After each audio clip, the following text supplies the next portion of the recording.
Oi, gente.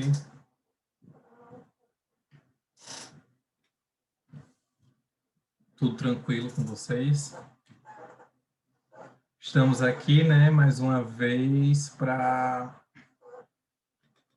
que possamos começar a falar sobre o novo conteúdo dentro da nossa disciplina de clínica médica, que muita gente acaba confundindo com clínica cirúrgica, está vindo muita gente no meu privado achando que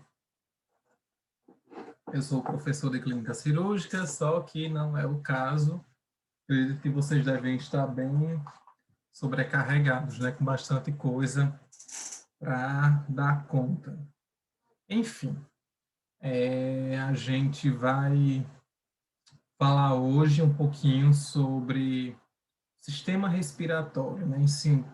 Iniciar o assunto relacionado ao sistema respiratório, que algumas pessoas já têm algumas noções, né? Já conhecem um pouco. Na aula de hoje a gente vai falar sobre as considerações gerais, aquela parte mais relacionada com a anatomia e com a fisiologia do sistema respiratório, para que vocês aprendam direitinho como é que ele funciona e posteriormente para que a gente comece a falar sobre as doenças, os exames, né, os problemas e as formas de atuação do profissional de enfermagem dentro desse contexto do sistema respiratório. E nós iniciaremos falando um pouquinho, né, sobre os componentes do sistema respiratório. A gente sabe que o sistema respiratório humano é constituído por um par de pulmões e por vários órgãos que conduzem o ar, né, o oxigênio, para dentro e também para fora, né? Ele também tem essa responsabilidade de fazer a absorção de oxigênio e liberação de gás carbônico. E tudo isso é realizado por esse conjunto de órgãos que vai conduzir esse ar para dentro e para fora das cavidades pulmonares. Nós vamos falar, né, sobre as fossas nasais, a boca, a faringe, a laringe, a traqueia, os brônquios, os bronquíolos e os alvéolos. Lembrando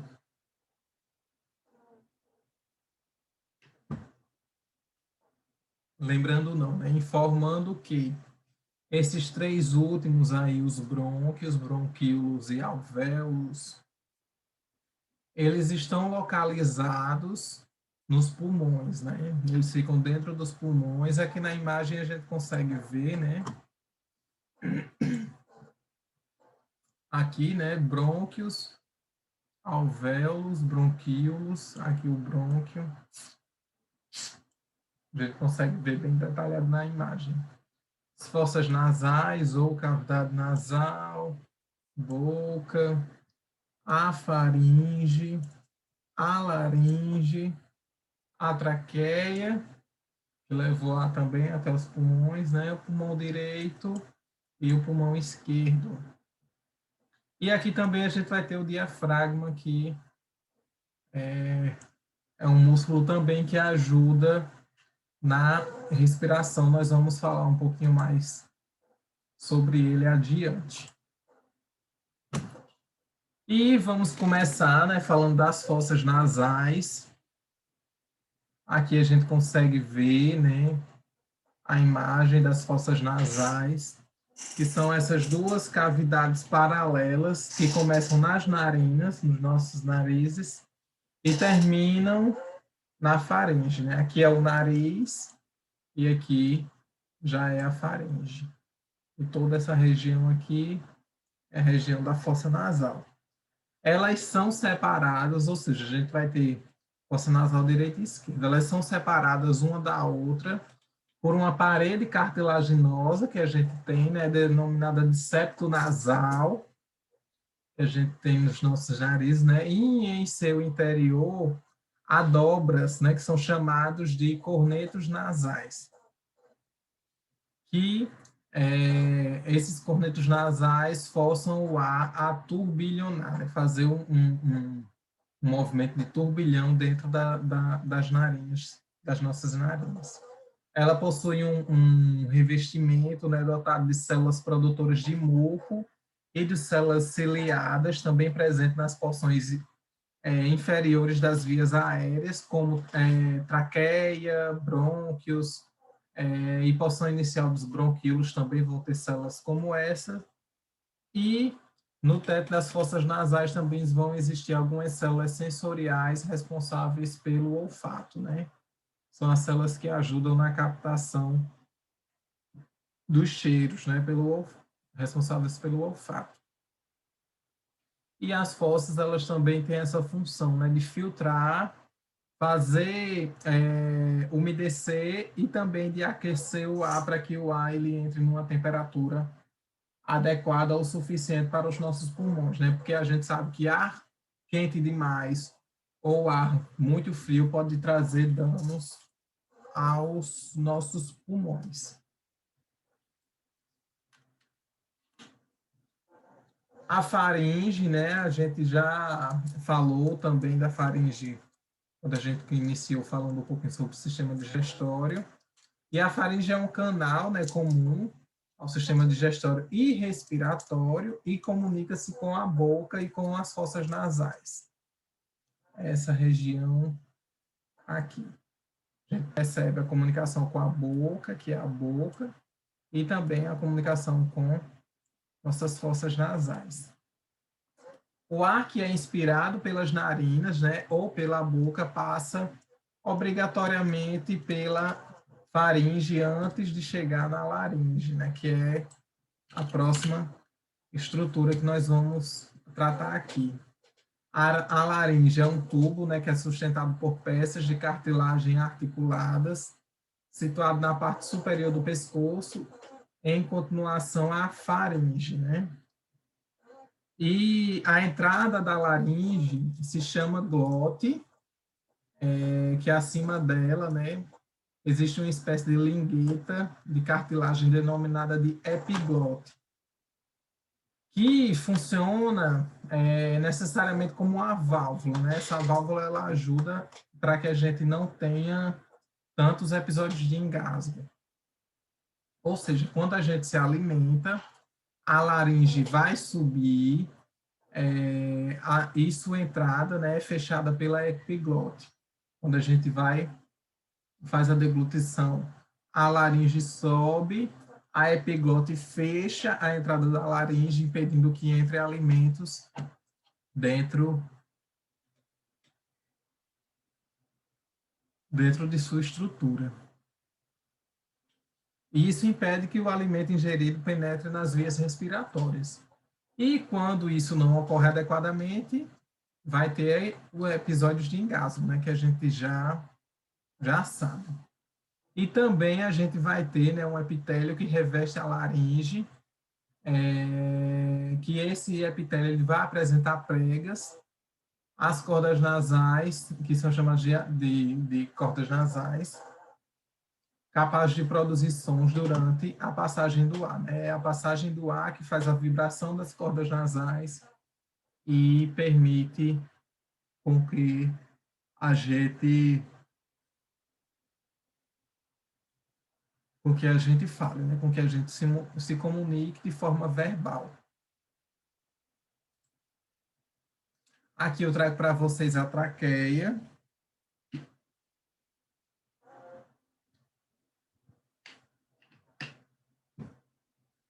A traqueia é um tubo de aproximadamente 1,5 cm de diâmetro por 12 centímetros de comprimento, onde as paredes, né, dessa traqueia elas são reforçadas por anéis cartilaginosos, né, que vão se bifurcar até chegar nos pulmões. E essa bifurcação na região inferior da traqueia toda essa porção aqui, ó, que a gente tem a laringe, a traqueia, e no final, na região inferior da traqueia, a gente vai ter a origem dos brônquios, né? Que vão penetrar justamente os pulmões. Esses brônquios, na próxima imagem fica mais fácil de vocês verem como é que é. Aí o epitélio de revestimento, né, mucociliar, ele vai dentro dessa traqueia, é uma região onde a gente vai ter também a adesão, né, de partículas de poeiras e também de bactérias. Que a gente sabe que o ar é contaminado, a gente vai ter uma determinada poluição, né, dos gases que a gente respira. Também a gente vai ter a presença de bactérias, de vírus, de poeira, também nesse ar que a gente faz a inalação. E aí esse revestimento mucociliar, eles são responsáveis justamente por fazer com que essas bactérias, né, algumas que às vezes acabam ocorrendo, mas eles são responsáveis por fazer com que a gente não inale uma quantidade tão grande de impurezas e também de micro-organismos. E, posteriormente, né, esses micro-organismos são varridos para fora do nosso corpo graças ao movimento dos cílios, né, dessas células ciliadas que fazem com que a gente faça acabe expelindo ou engolindo essas substâncias, né? Que nem tudo vai sair pelas nossas narinas, né? Que eu acho que quando eu falo isso, vocês devem lembrar muito do catarro, não, da catotazinha que ocasionalmente aparece em nossas narinas. Aí também está presente as impurezas, né? Que não são descidas para os nossos pulmões, mas em algumas situações a gente acaba ingerindo também, engolindo essas partículas.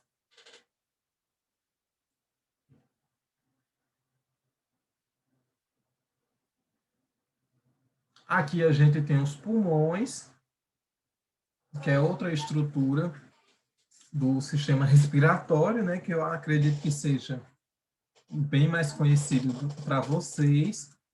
E os pulmões humanos, né, são órgãos esponjosos com aproximadamente 20 centímetros de comprimento e eles são envolvidos, né, por uma membrana que a gente chama de pleura.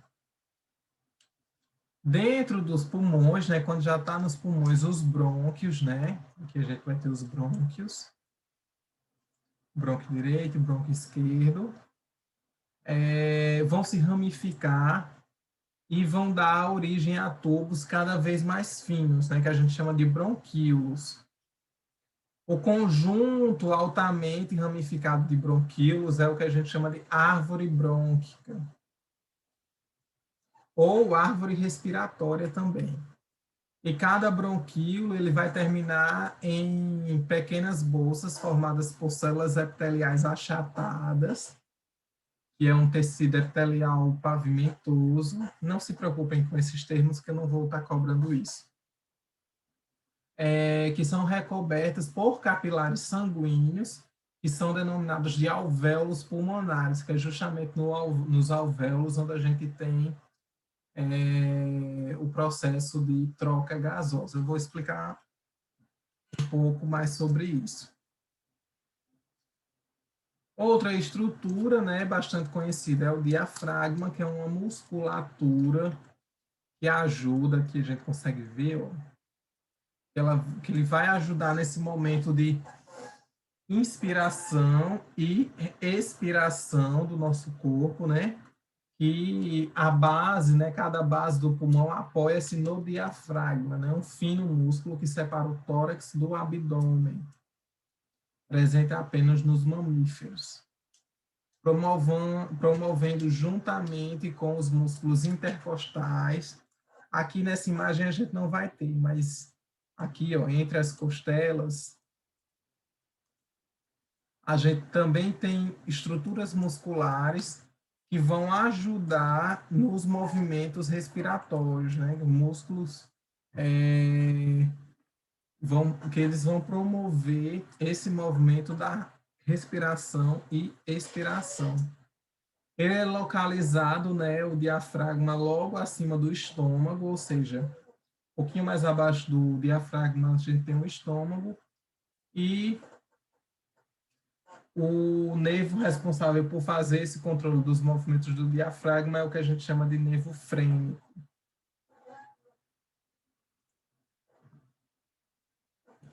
E no momento da nossa respiração, a gente vai ter, né, dois movimentos principais, né, que a gente chama de inspiração e expiração. A inspiração, ela promove a entrada de ar nos pulmões. O movimento de inspiração, né, promove essa entrada de ar para os pulmões, que dá-se pela contração da musculatura do diafragma. O diafragma vai se contrair e ajuda justamente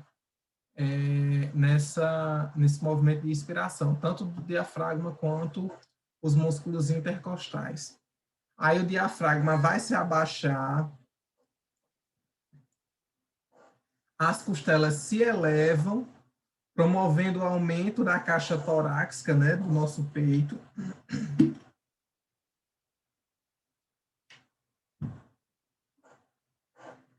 E isso vai fazer uma redução da pressão interna dentro da nossa caixa torácica, né, em relação à pressão que a gente tem fora do nosso corpo. E é justamente essa diminuição da pressão que vai favorecer com que o ar entre dentro dos nossos pulmões, né, forçando o ar a entrar. Porque como a pressão externa está mais forte, o ar ele vai se dissipar para onde a pressão está menor. Se a pressão está menor dentro dos nossos pulmões, isso vai favorecer a entrada do ar. E a expiração, né, que promove a saída do ar dos pulmões, ela vai ocorrer justamente pelo relaxamento da musculatura do diafragma e também dos músculos intercostais, né? O diafragma vai se elevar, como vocês podem ver aqui. Vai se elevar e as costelas vão se abaixarem, e isso vai diminuir o volume, né, da caixa torácica.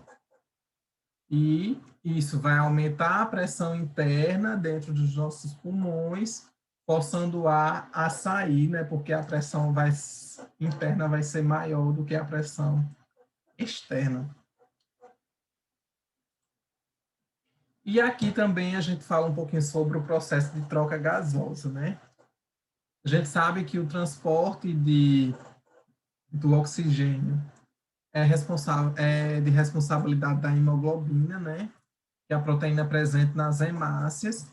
Cada molécula de hemoglobina combina-se com 4 moléculas de oxigênio, e essa combinação a gente chama de oxihemoglobina, né? Que é quando a hemoglobina está carreada de oxigênio. Nos alvéolos pulmonares, né, o oxigênio ele vai se difundir para os capilares sanguíneos e fazer a penetração nas hemácias, onde ele vai se combinar com essa hemoglobina, enquanto o gás carbônico, né, o CO2, ele é liberado pelo ar. É o que a gente chama, esse processo a gente chama de hematose. Nos tecidos ocorre o inverso, né? O gás oxigênio dissocia-se da hemoglobina, vai se soltar da hemoglobina e vai se difundir pelo líquido, né, tissular até atingir as células, fazendo a oxigenação dessas células. A maior parte, né, do gás carbônico é liberado pelas células pelas células no líquido tissular e vai penetrar as hemácias, né? E reage com a água, formando ácido carbônico, que logo vai dissocia e dá origem a íons H+, né, que a gente chama de e também ao HCO3. Não se preocupem com isso que eu estou falando, porque é mais uma explicação de como é que ocorre. E esses íons, né, esse bicarbonato, ele vai ser difundido dentro do nosso plasma, do nosso sangue, e vai aumentar, né, o grau de acidez do nosso sangue. E cerca de 23% do gás carbônico é liberado pelos tecidos, pela própria hemoglobina, né? E o restante vai se dissolver dentro do nosso plasma sanguíneo.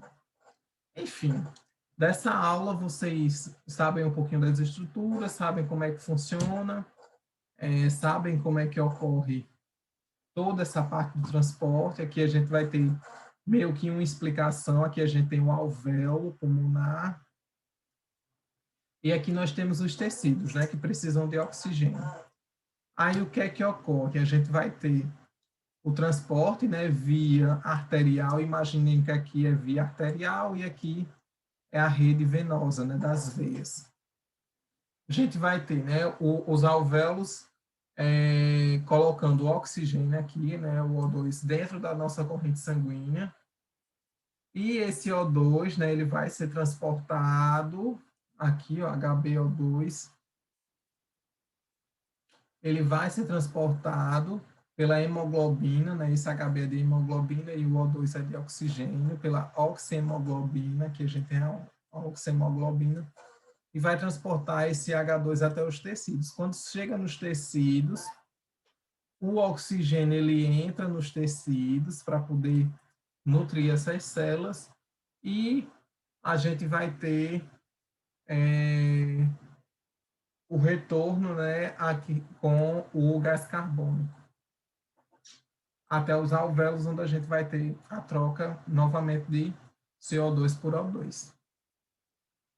Aqui a gente consegue ver, né, a veia pulmonar soltando o líquido carregado de oxigênio. Essas bolinhas vermelhas aqui são bolinhas com oxigênio.